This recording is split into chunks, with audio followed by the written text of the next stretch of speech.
今日のアウトフィット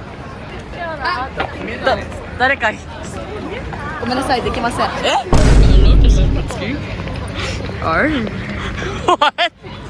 What are we wearing? Vintage Victoria's Secret Zara mom's shoes. Zara vintage mom shoes. Vintage. Cute. Bag. If you want a glimpse of Tokyo's nightlife, where people usually go, what people usually do, what people usually drink, today I'm going to be sharing a little glimpse of what Tokyo nightlife is like and what clubbing is like here, as well as a sneak peek of one of my own nights out. Hi, if you don't know me, my name is Emmy. I was born and raised in Tokyo, Japan, and on this channel, I try to bring the authentic side of Japan from a unique native perspective. So before I get into this video, I just want to preface, if this is your first time seeing me, and if you don't know sort of my background, I spent the last 4 years in Canada, so I honestly am not super too well known or experienced within the nightlife. However, I will say that I did start partying since high school. So I have a little bit of an idea here and there of where people go, but obviously new clubs keep opening up and I kind of get most of my information from my girls that have lived here. But other than that, I'm going to try my best to sort of explain sort of an overview of Tokyo's nightlife and where people around my age, I guess, or people of different demographics go to for partying. So I'd say there are 3 main hub spots or popular areas in which people go to party, and those would be Shibuya, Shinjuku, and Roppongi. I'd say nowadays Shibuya is very popular, especially amongst foreign crowds, but I'd say Shibuya has definitely a lot of clubs. Shibuya has also a lot of trendy bars, and if you're looking for a rooftop vibe, there is a club for that as well. I will give a little list somewhere in this video to show some of the most popular clubs in these 3 areas, but Shinjuku is also a very popular spot amongst locals and foreigners. Specifically, there's a little area or a street, I would say, called Golden Guy, and it's basically filled with a bunch of tiny little bars. It's very intimate. If you're looking to socialize with other people, I feel like Golden Guy is a great way to do that. I think it's very cute. It's very popular amongst foreigners. I personally have never drank at a bar in Golden Guy. I've only had ramen there. There is a little ramen shop in Golden Guy, and I'm sure if you do a little Google search, it'll pop up. But other than Golden Guy, there is an area called Kabukicho,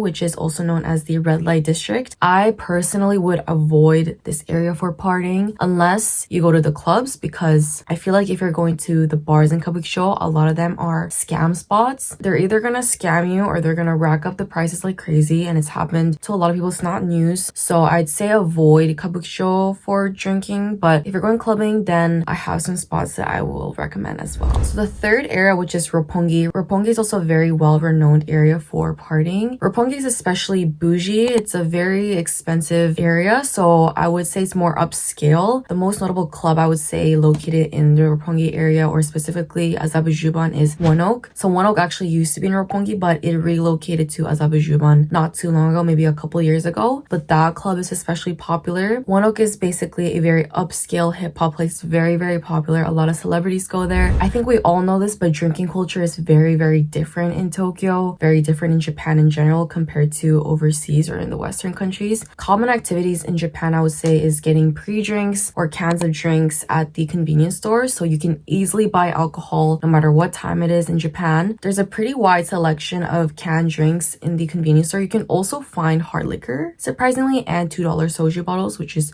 amazing as well. But typically for canned drinks, Strong Zero is very popular, as well as some of the other ones. Strong Zero is pretty notable for its low percentage alcohol. I'd say 9%, but it does get you fucked up, or that's a common notion of Strong Zero. Clubbing in Japan starts late. That is what I realized when I moved abroad and clubbed in America as well. Clubbing in Tokyo typically starts around 1. If you go before that, it's usually pretty dead. Typically clubs close around 2 in North America, and that's what I realized. Another common activity when going out in Tokyo is grabbing food after the club. So when we head home, typically we usually take the first train home, which is usually around 5 a.m. But before taking the first train home, people and me included, we usually eat food at a restaurant before going home. And there are a lot of restaurants that are open around this time, so there's no need to worry about that. Key differences from clubbing here and clubbing in Toronto is that clubs in Japan typically close around 5 a.m., whereas in Toronto, it will usually be around 2 a.m. or 4 or 5 a.m. depending on where you are. However, in Canada, there is a law that prohibits serving alcohol past a certain time, which is 2 a.m. So bars and establishments are not legally allowed to serve alcohol past 2 a.m. However, in Japan, there's no law that prohibits that. You can get alcohol anytime, so you can keep drinking at the club till 5 a.m. No problem. Smoking and vaping in the clubs. So basically, smoking cigarettes in the clubs is allowed in honestly most clubs. However, if it's not allowed, then there will be smoking rooms. In overseas, you'll see that vaping is very prevalent in the clubbing scene. However, nicotine vapes are illegal and banned in Japan. Smoking cigarettes is a lot more common than vapes. So you'll see that big difference when you're clubbing here as well. So keep note of that. Taking shots is not really a big culture in the drinking culture in Japan. Drinks are usually carbonated at izakayas. So you'll see like something sour, lemon sour, for example, or like highball. At restaurants, bars, or establishments, oftentimes in Japan, you'll see carbonated drinks. In North America, or at least during my time in Toronto, tequila was a very, very popular liquor and still is. And specifically, Casamigos is a very popular brand. However, I will say that I haven't found a single Casamigos bottle in Tokyo. I only found Casamigos in a menu at a bar, one single bar, guys. So I'm trying to figure out how I can find Casamigos here. But going to my next point is what I want to say is vodka is typically the preferred choice of liquor. That's what I realized whenever I went out in Tokyo, whether it be the clubs or the bars, everyone would just buy bottles of vodka. And I'm not a vodka girl. So if you like vodka, then by all means, Tokyo is a great place for you to go clubbing. But for a girl like me who prefers tequila, yeah, it's hard out here. So what did I do on my night out? I went out with two of my girlfriends and they first went out together. So I met my girlies at Shibuya Station. We walked to this club called Voyager. It was actually my first time. And they started playing some Chris Brown. And I was like, oh, wait, I've never heard a place play Chris Brown at a club. And I was like vibing with the music. It was a little grungy. So there are 2 floors. So we were on the first floor at first. The second floor is where it gets crazy. To be honest, when I first came in, I was very, very overstimulated. There was a lot going on around me. I am so overstimulated.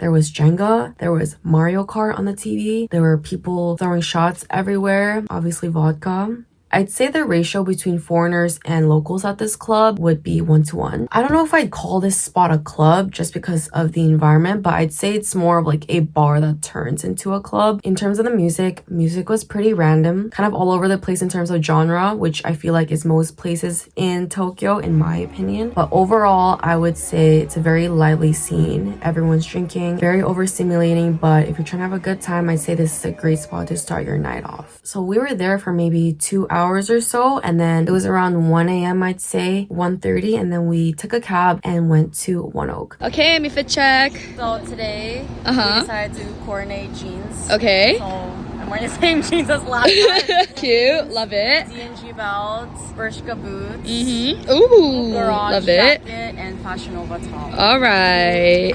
So we just went to Voyager, and now we're on the way to One Oak to see Central C. Oh shit, we missed the taxi. There's a Kusha. Oh wait, shit. Yeah, I know. Toronto.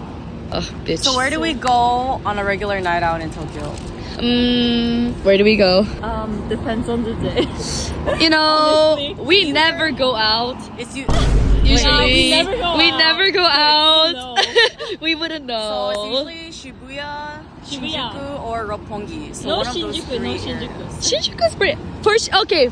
For gay people, Shinjuku Nichome. Oh yeah. So there's a gay district in Shinjuku called. Shinjuku Nichome. So that's where all the gays go to party. This girl likes to go to Shibuya.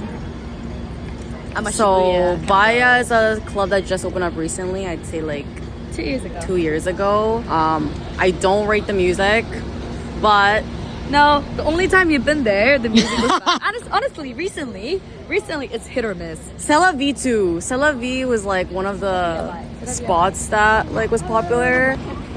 Yeah, the music at Cella V nowadays is not it. Yeah, Sylvia has an outdoor club and an indoor club, so that's like the fun part. We're gonna go in the taxi now. So we have arrived at One Oak. That's the line. But apparently, Central C tonight. yeah, Central C, he's super late, so we're not staying for at least another hour or something like that. So on this day, Central C was making a special performance at One Oak. He did not actually come on till 3 a.m. Don't get me wrong, the music was good, but as soon as Central C came on, it was insane. When he was done with his performance, the guys that were up at the VIP, they started pushing and shoving everyone. It felt like a stampede, and I do regret going up on the second VIP because once you go up there, the bouncers do not let you leave the second floor balcony. I understand that it's crowd management, but it came to a point where Central C was done, and it was so packed and people couldn't breathe. Everyone wanted to leave. We weren't allowed to leave, and it was crazy. It was honestly really scary. I was tired at this point. I didn't really care about seeing Central C anymore. But I will say it was just really, really crowded. But yeah, One Oak is one of those clubs that is always notable for going to when in Tokyo. I'd say every time I go to One Oak, the music has been good. Usually when you go to clubs in Tokyo, they usually play the same 5 top rap songs. For some reason, Japan loves playing Mo Bamba at the club. That song will always appear at the club. I don't know why, but I do like One Oak's music, so I will give them that. 4 Oak was great. After Oak is nice. We're trying to have Chinese food. Some want some of that duck. No, a lot of people at Oak, every time I go, a lot of them are rude. I've had better nights at One Oak, but today was a little good night.